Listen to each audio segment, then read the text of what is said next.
अस्सलाम वालेकुम student, this is Aqeel Ahmad. आज मैं आपको जो है वो इस वीडियो में जो है वो पढ़ाने जा रहा हूँ chapter number 1 physics, physical quantity and measurement. तो लेट्स गो स्टार्ट करते हैं।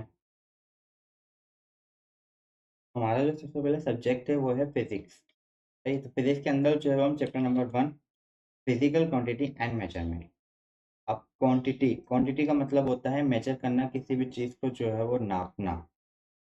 सही, तो नापने को जो है वो क्वांटिटी कहते हैं, यानी कि मेजर करना। जैसे फॉर एग्जांपल आपने जो है वो एक लेंथ लेंथ को जो है आप नापते हैं। फॉर एग्जांपल आपने जो है वो एक कॉपी में स्केल लिया, स्केल से आपने लाइन खींची, लाइन खींचने के बाद आपने उसको जो है वो नापा। तो नापा आपने कितने सेंटीमीटर नापा, कितना जो है वो मिलीमीटर था, कितनी इसकी लेंथ थी। इन सब चीज़ों को नापने के लिए जो है आपने कोई ना कोई इंस्ट्रूमेंट्स लिया। तो वो जो है वो हम इसके अंदर जो है वो हम देखेंगे कि किन-किन इंस्ट्रूमेंट से जो है वो हम मेज़र कर सकते हैं चीज़ को। लेकिन वो करने से पहले जो है वो हमें सबसे पहले इसकी हिस्ट्री मालूम करनी होगी कि हिस्ट्री क्या है। सब हमारा टॉपिक है 1.1 इंट्रोडक्शन टू फिजिक्स। अब इंट्रोडक्शन टू फिजिक्स, फिजिक्स जो है वो कहाँ से निकला? फिजिक्स जो है बेसिकली साइंस से निकला है। भाई साइंस क्या है सर? साइंस समझ में नहीं आई। साइंस आपने देखा होगा अमूमन जो है वो आप कोई भी चीज़ जो है वो ऑब्जर्व करते हैं। जैसे फॉर एग्जांपल आपने जो है वो कोई चीज़ जो है वो आपने, जैसे अभी बकरीद चल रही है, तो बकरीद में जो है वो आप बारबेक्यू करेंगे, तो बारबेक्यू के लिए आपने माचिस ली, माचिस से जो है वो आपने जलाया। अब ये सोचें सर मैं माचिस ही क्यों लूँ? मैं कोई और चीज़ ले लेता हूँ। तो आपने कुछ ना कुछ जो है वो ऑब्ज़र्व किया। तो जो आपने ऑब्ज़र्व किया, वो साइंस के अंदर आता है। सबसे पहले कैटेगरी जो होती है वो साइंस में यही होती है, कोई भी साइंटिस्ट होता है, वो कुछ ना कुछ जो है वो ऑब्ज़र्व करता है। तो आपने ऑब्ज़र्व किया, अब ऑब्ज़र्व करने के बाद आपने जो है वो एक काम किया कि आपने लकड़ी ली, लकड़ी लेने के बाद आपने 2 लकड़ियों को जो है यानी कि रगड़ना शुरू कर दिया। उसके अंदर चिंगारी थी, चिंगारी से जो है वो आग निकल गई। तो आपने कुछ एक्सपेरिमेंट किया। इन 2 चीज़ों से जो है मिलके जो है वो साइंस बनती है। साइंस किससे बनती है बच्चों? ऑब्ज़र्व किया कोई चीज़, ऑब्ज़र्व करने के बाद उसके ऊपर हमने एक्सपेरिमेंट किया, तो इसके नतीजे में क्या चीज़ निकल कर आई? साइंस निकल गई। अब साइंस जो है पुराने वक़्तों में जो है वो लैटिन लैटिन वर्ड था ये, साइंस। जो साइंस का वर्ड से आया ना, वो एक लैटिन वर्ड से आया, जिसका मतलब होता था साइंटिया, यानी कि नॉलेज, यानी कि नॉलेज। एक साइंस हो गया। अब साइंस के बाद जो है वो अब इसकी शुरुआत कहाँ से हुई थी सर? हमें कैसे पता चला? हमारे पास जो हिस्ट्री में जो है ना वो यहाँ 18th सेंचुरी से, इससे पहले की भी चीज़ें हैं लेकिन वो इतनी ख़ास नहीं है। 18th सेंचुरी में ना सिर्फ़ एक ही चीज़ होती थी जो हम लोग जानते थे, वो होती थी नेचुरल फ़िलॉसफ़ी। अब सर ये नेचुरल फ़िलॉसफ़ी क्या है? नेचुरल फ़िलॉसफ़ी के अंदर जो है ना उन्होंने 2 कैटेगरी बना दिए थे। अब पहली कैटेगरी जो थी वो थी फ़िज़िकल साइंस, जो कि नॉन लिविंग थिंग थी। अब बोलेंगे सर ये नॉन लिविंग थिंग क्या थी? भाई देखो बच्चों, यार कोई भी चीज़ है, जैसे इंसान है, भाई इंसान साँस लेता है, तो ये living thing. Non living thing वो है जो साँस ना लेता हो, जो जानदार चीज़ें ना हो। फॉर एग्ज़ाम्पल आपके पास बाइक है, बाइक साँस तो नहीं लेती ना, आप वो खुद ब खुद चल नहीं सकती जब तक आप उसको मूव ना करवाओ। तो ये चीज़ें जो हैं वो नॉन लिविंग थिंग में आ जाती हैं कि कार हो गई, घर हो गया आपका जो मूव कर रहा है, जैसे अर्थ हो गई। अर्थ जो है वो आपको मूव कर रहा है। साँस नहीं ले रहा वो, लेकिन वो मूव कर रहा है, एक डायरेक्शन में चल रहा है वो। तो वो चीज़ें जो है फिज़िकल साइंस में जो है पढ़ने लग गए थे। अब फिज़िकल साइंस तो हो गई थी, अब आई बारी वो चीज़ें जो जानदार हों, तो उनके लिए उन्होंने अलग से कैटेगरी बनाई हुई थी, जो कि थी बायोलॉजिकल साइंस, जो कि लिविंग थिंग ऑब्जेक्ट के लिए जो है उन्होंने ये यूज़ की हुई थी। अब 18th सेंचुरी तक तो ऐसा चलता रहा, अब इंसान है, आगे कुछ ना कुछ जो है उसको समझना है, उसको पढ़ना है, उसको देखनी है चीज़ें। तो 18th सेंचुरी के बाद जो है 19th सेंचुरी में आया। 19th सेंचुरी में जो है ना फिजिकल साइंस की इन्होंने 5 कैटेगरी बना दी अलग-अलग। सबसे पहली category physics, chemistry, geology, astronomy और मेटलर्जी। इसके अंदर जो उन्होंने डिवाइड कर दिया इसको अलग-अलग। अब फिजिक्स फिजिक्स जो है वो बेस करती थी मैटर के ऊपर, एनर्जी के ऊपर एंड इंटरेक्शन के ऊपर। मैटर मैटर वो चीज़ होती है जो कोई ना कोई क्या नाम है ऑक्यूपाई करे स्पेस को। भाई कोई भी चीज़ है जो जगह घेरे। अब इसके बाद फिर दूसरे में जो है वो एनर्जी आ गई। एनर्जी कोई सी भी हो सकती है, sound energy, electrical energy, bounce energy, हर तरह की एनर्जी होती है, वो कोई सी भी आ गई। And interaction. अब इंटरेक्शन क्या है? सर इंटरेक्शन का मतलब नहीं होता। आपने एक कार ली, बाइक ली, कोई भी से आपने एक चीज़ ली। अब आपने वो ले तो ली, लेकिन वो चलेगी कैसे? उसको चलने के लिए फ्यूल चाहिए। तो वो फ्यूल और एनर्जी, इन दोनों का जब इंटरेक्शन होता है, जब जाके जो है वो चीज़ आगे चलती है। इसके बाद जो है वो केमिस्ट्री, केमिस्ट्री के अंदर आप जानते हैं केमिकल रिएक्शन होते हैं। जियोलॉजी, जियोलॉजी जो है वो जियो का मतलब होता है अर्थ, तो जियोलॉजी जो है वो अर्थ के एतबार से जो है वो यूज़ होने लगी। उसके बाद एस्ट्रोनॉमी, एस्ट्रोनॉमी में जो है वो हम गैलेक्सी हो गए, स्टार्स हो गए, इन चीज़ों को जो है हम स्टडी कर रहे थे। आखिर में मेटरोलॉजी आ गया, मेटरोलॉजी जो है वो हम बादलों के बारे में, जो वेदर है, जो मतलब कब बारिश होगी, कब ये चीज़ होंगी, ज़मीन में क्या है, इन सब चीज़ों को जो है वो मेट्रोलॉजी में जो है पढ़ना। अब इसकी जो है हम एप्लीकेशन देख लेते हैं, लेकिन सिर्फ़ फ़िज़िक्स की एप्लीकेशन देखेंगे जो मैंने आपको इसमें हाइलाइट किया। क्योंकि हमारा टॉपिक फ़िज़िक्स है, फ़िज़िक्स की हम एप्लीकेशन देखते हैं। सबसे पहले कार है, रेफ्रिजरेटर है, इलेक्ट्रिसिटी है एंड कम्युनिकेशन है। सबसे पहले आता है, ये जो है वो डिपेंड करती है प्रिंसिपल ऑफ मैकेनिक। सिर्फ़ प्रिंसिपल ऑफ मैकेनिक के ऊपर जो है वो कार पूरी डिपेंड कर रही होती है कि इसके अंदर कितने जो है वो पार्ट्स लगे हुए हैं, कौन-सी इलेक्ट्रिसिटी इसको करना है। सिर्फ़ प्रिंसिपल ऑफ मैकेनिक्स, मैकेनिक्स का वर्क यस करना है। और रेफ्रिजरेटर जो आपके घर में फ्रिज है, अभी तो ज़्यादातर यूज़ हो रहा होगा सबके घरों में ये, क्योंकि बकरा ईद आई हुई है, तो सबने गोश्त रखना है इसके अंदर। तो इसको जो है वो हम इसके अंदर जो यूज़ होता है प्रिंसिपल ऑफ थर्मोडायनामिक्स होता है। थर्मोडायनामिक्स एक बहुत बड़ी जो है वो ब्रांच है फिज़िक्स की, जो आप आगे जाके पढ़ेंगे, फिज़िकल केमिस्ट्री हो गई और भी थिंग जो है वो जगहों पे आप पढ़ेंगे, ऐसा नहीं कि इसी में पढ़ उसके बाद फिर इलेक्ट्रिसिटी, इलेक्ट्रिसिटी के अंदर जो है वो आप लाइट, इलेक्ट्रिसिटी का वर्ड्स आ गया तो आप समझ गए कि लाइट है, हीट है, मैकेनिक्स है, एनर्जी वगैरह एनीथिंग। और कम्युनिकेशन, कम्युनिकेशन का मतलब होता है कोई ना कोई पैगाम पहुँचाना, बातचीत करना। तो आजकल अमूमन आपको पता है कम्युनिकेशन किसके ऊपर होती है? मोबाइल पे। तो हम आगे चलते हैं। आगे चलने के बाद जो है हमारा टॉपिक है, वही टॉपिक है इंट्रोडक्शन टू फिज़िक्स। इसका जो है वो हम फिज़िक्स की हमने इसकी डेफिनेशन देखते हैं। फिज़िक्स की डेफिनेशन है, physics is the branch of science. Physics जो है वो एक ब्रांच है साइंस की, जो कि व्हिच ऑब्ज़र्व करती है नेचर को, रिप्रेज़ेंट करती है mathematically and conclude with the experiment. Sir समझ में नहीं आया। भाई बच्चों देखो, इस तरीके से है कि फिज़िक्स जो है वो एक ब्रांच है साइंस की, और ये जो है वो डिपेंड करती है कि नेचर के अंदर जो ऑब्ज़र्वेशन हो रही है, जो ऑब्ज़र्व कर रहे हैं हम नेचर में। जैसे को सूरज है, सूरज कब निकलता है, कब ग़ुरूब होता है, मशरिक से, मगरिब से, इन चीज़ों को हम जो है वो देखते हैं, जो नेचुरली हो रही हैं चीज़ें, उन चीज़ों को जो है वो हम इसके अंदर देखते हैं, वो फिज़िक्स है। और उसके ऊपर हम एक्सपेरिमेंट करते हैं मैथमेटिकली। जैसे फॉर एग्ज़ाम्पल आपका एक सूरज है, सूरज निकला, निकलने के बाद आपने देखा कि कुछ ना कुछ निकल रहा है चीज़, उसके बाद फिर ग्रुप हुआ। अब ये चीज़ तो आपने ऑब्ज़र्व कर ली, अब आपने एक्सपेरिमेंट करा मैथमेटिकली, आपने ये चीज़ देखी कब निकल रहा है और कब ग्रुप हो रहा है, तो आपने ये दूसरी चीज़ देखी। तो इन 2 चीज़ों से जो है वो हमारे पास जो निकल कर आया, वो आया है फिज़िक्स निकल कर आया।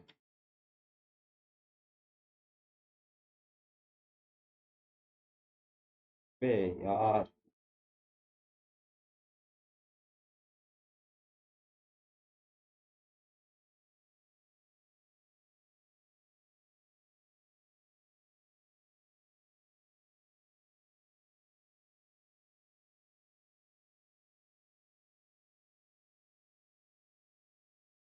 अब इसके बाद जो है हम इसकी ब्रांचेज़ देखते हैं फिज़िक्स की।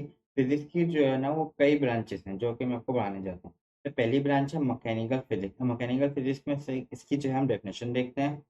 इसकी डेफिनेशन जो है ना वो ये है कि this branch of physics is mainly conclude with the law of motion and gravitation. सबसे पहले हम इसमें ये वर्ड्स देखते हैं कि लॉ ऑफ मोशन क्या? यार देखो, इस तरीके से है कि आप कोई भी चीज़ जो है वो आप देखते हैं तो वो एक ना लॉ के मुताबिक चल रही है। कोई ना कोई एक कानून है जो उसको चला रहा है। जैसे हम कहते हैं ना कि इस दुनिया का जो है वो एक पूरा कानून है, जो कि फिक्स कर दिया है कि सूरज निकलेगा सुबह और ग्रुप होगा शाम में मगरिब के बाद, तो एक ये पूरा लॉ चल रहा है। तो इंसानों ने यही देखते हुए जो है ना बहुत से लॉ बना दिए। अब इसके अंदर जो है ना मैकेनिक फिजिक्स में एक लॉ उन्होंने बनाया है इंसानों ने, जो कि लॉ ऑफ मोशन है। तो मैकेनिक्स फिजिक्स में जो है वो इसी चीज़ों के ऊपर जो है बेस किया जाता है कि हम जो है वो लॉ यूज़ करते हैं, लॉ ऑफ मोशन और ग्रेविटेशन को। अब सर बोलेंगे सर ये मोशन क्या है? मोशन वो चीज़ होती है जो कोई भी चीज़ मूव कर रही हो। फॉर एग्ज़ाम्पल मेरे पास एक कार है, सही, कार ए पे खड़ी हुई है। अब ए के बाद जो है इसने मूव करा बी के ऊपर। देखो कैसे इसने मूव करा। अब इसने कुछ ना कुछ डिस्टेंस लिया और ये जो है मूव करके चली गई किसके ऊपर? बी के ऊपर। तो यही चीज़ जो है वो हम इस मैकेनिक फिजिक्स में जो है हम स्टडी कर रहे होते हैं, इसको हम पढ़ रहे होते हैं। इसके जो है मोशन ऑफ ऑब्जेक्ट हो गए, कॉजेस हो गए, इसके अंदर इफेक्ट्स क्या हैं, इन चीज़ों को जो है हम इसके अंदर मैकेनिक फिजिक्स है, इसके अंदर जो है हम अच्छी तरीके से डिस्क्राइब कर रहे होते हैं कि किन फैक्टर के ज़रिए जो है ये चीज़ें होती हैं। उसके बाद नेक्स्ट ब्रांच पढ़ते हैं। नेक्स्ट ब्रांच जो है हमारे पास थर्मोडायनेमिक्स है। थर्मोडायनेमिक्स का मतलब आप जो है इसके वर्ड से जान सकते हैं कि थर्मो यानी कि टेम्परेचर और डायनेमिक्स मतलब मोशन।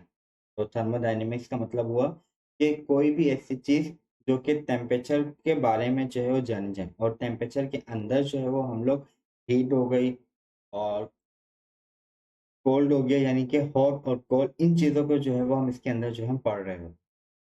इसकी हम एग्जाम्पल देखते हैं, नेचर ऑफ द हीट, कि जो नेचर के अंदर हीट हो रही है कि कब जो है वो सूरज गर्म होता है, कब ठंडा होता है, इसके बाद इसके इफेक्ट्स क्या हैं, इन चीज़ों को जो है हम इसके अंदर जो हम पढ़ रहे होते हैं। इसके बाद फिर हम आगे चलते हैं साउंड फिजिक्स। साउंड का वर्ड से यह समझ में आ गया कि कोई ना कोई म्यूजिक चीज़, तो इसके अंदर कुछ ना कुछ जो है वेव्स बन जाती हैं। आपने देखा होगा कि साउंड में जो है ना सबसे अहम चीज़ होती है उसकी वेव, कि किस तरीके से जो है वेव बन रही है। म्यूजिक जो करते हैं उनको ज़्यादातर जो है उस चीज़ के बारे में पता है। इसकी डेफिनेशन देखते हैं।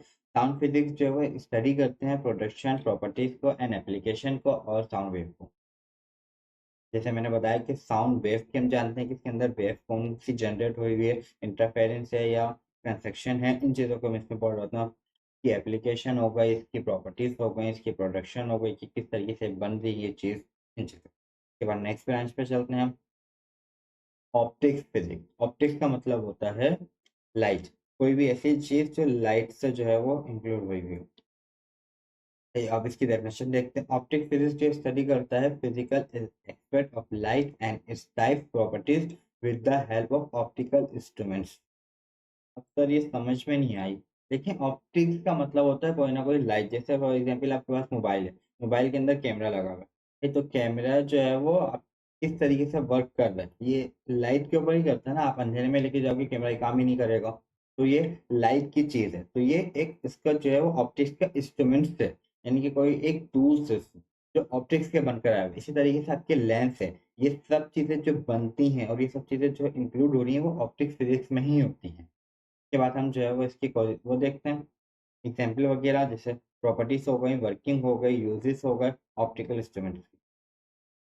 आगे चलते हैं। आगे चलने के बाद हमारे पास जो है वो इलेक्ट्रो फिजिक्स आ जाती है। हम इसकी जो है डेफिनेशन देखते हैं। इलेक्ट्रो फिजिक्स जो है वो डिपेंड मतलब स्टडी करते हैं इसको हम लोग जो है वो चार्जेस के ऊपर, charges in and rest and motion के ऊपर। अब आप बोलेंगे सर ये समझाएं किस तरीके से, इसकी एग्जाम्पल देखते हैं। Rest and motion. अब आपने जो है ना वो एक सेल लिया घड़ी का, सही है, आपने घड़ी में लगा हुआ नहीं था सेल, अब आपने ऐसे ले लिया। लेने के बाद आपने उठाया, उठाने के बाद आपने उसके दोनों एंड को जो है वो अपनी इन दो फिंगर है, दो फिंगर, इन दो फिंगर से जो है वो आपने इंक्लूड किया। जब आपने देखा ठंडे पड़े हुए थे, बिल्कुल ही भाई कूल हुए हुए, तो इतना जो है वो गर्मी यानी कि आपको कोई हीट जो है वो उसमें नजर नहीं है। इसके बाद आपने दूसरा सेल वही उठाया जो घड़ी में लगा हुआ था, वो वाला आपने सेल जो है इसमें से निकाला। निकालने के बाद आपने जब अपनी फिंगर में रखा तो आपको जो है वो गर्म लगा। अब ये चीज़ क्या हुई, इस फिनोमिना को, इस चीज़ को आप समझिएगा। तो पहले वाला जो आपने सेल उठाया था वो रेस्ट कंडीशन में था, उसके पार्टिकल जो थे वो उसके अंदर मूव नहीं कर रहे थे। लेकिन जब आपने सेकंड वाला उठाया तो सेकंड वाले के अंदर जो है पार्टिकल मूव कर रहे थे, वो रेस्ट पोजीशन में नहीं थे, वो मोशन के अंदर थे। इन चीज़ों को जो है वो हम इलेक्ट्रोफिजिक्स में जो है वो हम पढ़ते हैं, उसको जो है अच्छी तरीके से हम देखते हैं। इसके बाद मैग्नेटिक फिजिक्स। अब मैग्नेटिक फिजिक्स क्या है सर ये बताओ। मैग्नेटिक फिजिक्स की डेफिनेशन देख लेते हैं उसके कॉलेज से। मैग्नेटिक स्टडी करते हैं मैग्नेटिक प्रॉपर्टीज ऑफ मटेरियल के ऊपर। इसकी ये भी देख लेते हैं रिलेशन विद मैग्नेटिक प्रॉपर्टीज। अब ये क्या है, आपने जो है ना वो एक मैग्नेट लिया, सही है, वैसे तो हमारे पास मैग्नेट भी नहीं होगा, पर हमने एक मैग्नेट लिया। मैग्नेट लेने के बाद हमने उसको जो है जमीन पर रखा। फिर हम एक आयरन लेकर आ गए, कोई सी भी कील वगैरह कोई भी चीज़ जो आयरन हो, मतलब कोई एक लोहा लेकर आ गया।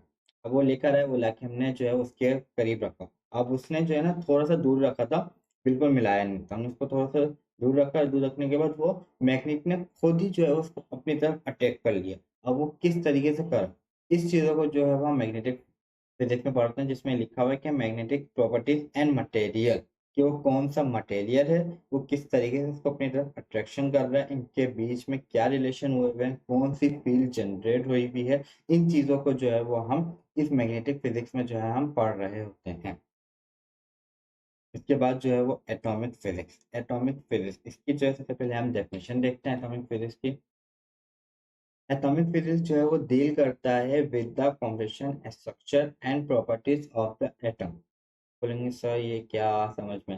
यार पुराने वक्तों में ना जो है ना वो इंसान ने इतनी स्टडी नहीं की हुई थी जितनी आज की हुई है। हम आज ये बात बोल रहे हैं, आज से 10 साल के बाद हम ये बात बोलेंगे कि 10 साल पहले इतनी स्टडी नहीं की हुई थी। तो यही चीज़ जो थी वो पहले हुई थी। पहले के वक़्त में ना ये हुआ था कि सबसे छोटा पार्टिकल जो माना जाता था ना वो एटम को माना जाता था, क्योंकि इतने इंस्ट्रूमेंट नहीं थे उस टाइम पे। तो जब उन्होंने ये देखा कि सबसे छोटा पार्टिकल जो है वो एक एटम है, तो उन्होंने एटम के थ्रू जो है वो एक एक ब्रांच बनाई एटॉमिक फिज़िक्स। अब एटॉमिक फिज़िक्स के अंदर जो है ना वो एक एटम होता है, एटम के अंदर कौन-सा स्ट्रक्चर बना हुआ है, इसकी कॉम्पोज़िशन क्या है, इसका स्ट्रक्चर किस डिज़ाइन में बना हुआ है, इसकी प्रॉपर्टीज़ क्या हैं एटम की, इन चीज़ों को जो है वो हम एटॉमिक फिज़िक्स में जो है हम पढ़ रहे होते हैं, उसको स्टडी कर रहे होते हैं अच्छी तरीके से। इसकी प्रॉपर्टीज़ देखते हैं, इसके बिहेवियर देखते हैं, इसके पार्टिकल्स देखते हैं। इसके बाद जो है वो हम आगे चलते हैं। आगे जानने के बाद जो है वो हमारे पास आता है जियोफिज़िक्स, सबसे इंटरेस्टिंग। अब आप सोचेंगे सर ये जियोफिज़िक्स क्या है? जियो जियो यानी कि जियो आ गया, जियो का अर्थ मैंने आपको पहले भी बताया था क्या था? अर्थ, जो हम अर्थ के बारे में पढ़े। तो अर्थ का जो है वो the study of the creation, earth जो हम अर्थ के बारे में पढ़ते हैं, जो हम इसको जो है हम जानते हैं जियोफिज़िक्स से। सिंपल। तो इसके बाद हम आगे चलते हैं। आगे चलने के बाद जो है प्लाज़्मा फिज़िक्स, ये आया ना बेटा? अब इसकी डेफिनेशन देखते हैं सबसे पहले। The study of ionized state of matter and its properties is known as plasma physics। अब सर ये प्लाज्मा फिजिक्स क्या है? आपने जो है वो फ्रिज में से जो है ना वो एक बर्फ का टुकड़ा उठाया। तो ये वो बर्फ का टुकड़ा उठा के आप अपने पास लेकर आए। आपने उसको देखा, वो अपने देखने के बाद आपने बोला सर ये किस शेप का है? ये एक सॉलिड पार्टिकल्स में लगा हुआ है। सही है? यानी कि एक रेगुलर शेप दी हुई है, एक पूरा एक सॉलिड पार्टिकल्स हो गया। अब आपने उसको जो है ना अपने हाथ में रखा, धूप में आके रख दिया। तो वो थोड़ी देर के बाद देखोगे आप, वो पिघल के पानी बन जाएगा। अब आपने वही पानी उठाया, वो पानी उठा के आपने हीट करा। अब हीट जब तक हीट हो रही है, जब तक मैं आपको बताता हूँ। इसके अंदर 2 स्टेट हो गए। सबसे पहली स्टेट हो गई सॉलिड, उसके बाद जब आपने उठाया था सॉलिड के बाद फिर जो है वो लिक्विड हो गए। अब लिक्विड के बाद जब आपने उसको जो हीट करने के लिए रखा हुआ था, किचन के अंदर ही या जहाँ पे चूल्हा था, जब आप उसको देखने गए, वो हीट से जो है वो गैस में कन्वर्ट, 3 स्टेट हो गई। ये 3 स्टेट आपको पता है कि सॉलिड, लिक्विड, गैस। अब चौथी स्टेट क्या होगी? अब आपने वो उस गैस को उठाया और लैब में जाके जो है दे दिया लैब वाले को और बोला इसको जो है वो 1900 डिग्री तक जो है उसको आप हीट कर दो। उसने 1900 तक जो है वो हीट कर दिया। अब हीट करने के बाद जो है उसके अंदर जो इलेक्ट्रॉन्स थे जो मूव कर रहे थे, उन्होंने जो है वो अपने एटम को छोड़ दिया और वो आयोनाइज़ हो गए। तो ये चीज़ जो है वो प्लाज़्मा फिज़िक्स में आती है और इसको जो है हम 4 स्टेट्स बोलते हैं। इसके हम प्रो और इसके अंदर जो है वो हम लोग प्लाज़्मा फिज़िक्स में प्रोडक्शन देखते हैं, इसकी प्रॉपर्टीज़ को हम जो है वो मतलब स्टडी कर रहे होते हैं। इसके बाद न्यूक्लियर फिज़िक्स। अब न्यूक्लियर फिज़िक्स, न्यूक्लियर का वर्ड सुना होगा ना न्यूक्लियर। अब न्यूक्लियर फिज़िक्स में जो है वो हम न्यूक्लियर फिज़िक्स के अंदर हम जो है वो डील करते हैं construction application of sound wave. अब इसको जो है वो हम एक मतलब एग्ज़ाम्पल से समझते हैं सबसे पहले। भाई इसके अंदर जो है ना वो एक एटम है। एटम के पास जो है हमारे पास अंदर एटम के अंदर जो है प्रोटॉन और न्यूट्रॉन होते हैं जो हम जानते हैं। सही है? तो हमने प्रोटॉन और न्यूट्रॉन देखा और एक इलेक्ट्रॉन होता है। अब न्यूट्रॉन के पास तो चार्ज नहीं होता, प्रोटॉन होता है और एक इलेक्ट्रॉन्स है।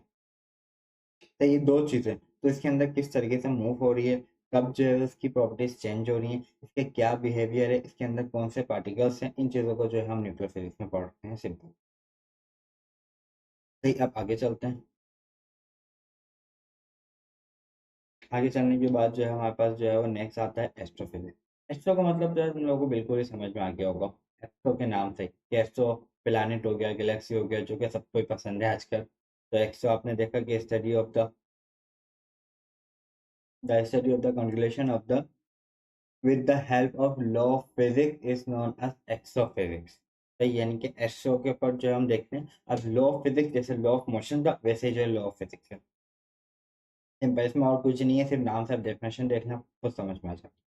नेक्स्ट आता है ये वाला, ये सबसे जो है वो इम्पोर्टेंट। अभी पार्टिकल फिजिक्स क्या है सर? उसकी सबसे पहले आपने जो है वो जंग हो रही थी, कोई से भी मुल्क की जंग हो जिनके पास न्यूक्लियर वेपन है। तो न्यूक्लियर वेपन जो बनते हैं ना वो इसी फील्ड से ही बनते हैं, पार्टिकल फिजिक्स के। इसके अंदर जो है ना वो रेडिएशन हो रही होती है। तो उन रेडिएशन को जो है वो हम इसमें जो है हम पढ़ते हैं कि किस तरीके से वो अल्फा, बीटा, गामा ये रेज़ जो है वो इंक्लूड हो रही होती हैं। इन चीज़ों को हम इसमें देखते हैं। जो हम लोग बोलते हैं ना कि एटॉमिक बम जो है फटेगा, उसके बाद बंदे जो है बहुत ज़्यादा मरते हैं। तो वो इसके थ्रू मरते हैं, इसके अंदर जो पार्टिकल्स हैं, हैं? जो यूज़ हो रहे होते हैं अल्फा बीटा गामा रेज़, जो रेडिएशन हो रही होती हैं, वो इसमें जो है हम पढ़ रहे होते हैं। हम डेफिनेशन देखते हैं कि पार्टिकल फिज़िक्स जो है वो स्टडी करती है elementary contribution of the matter and radiation and its attraction between them. तो जैसे मैंने बताया रेडिएशन प्रॉपर्टीज़। आज के लिए जो है सिर्फ इतना ही। नेक्स्ट जो है हम उसके बाद हम जो है आगे पढ़ेंगे, इसको आगे देखेंगे किस तरीके से जो है वो और दूसरे टॉपिक्स हैं। अगर मेरी वीडियो आपको पसंद आई हो तो लाइक एंड शेयर, सब्सक्राइब भी कर दिए। Okay, thank you very much.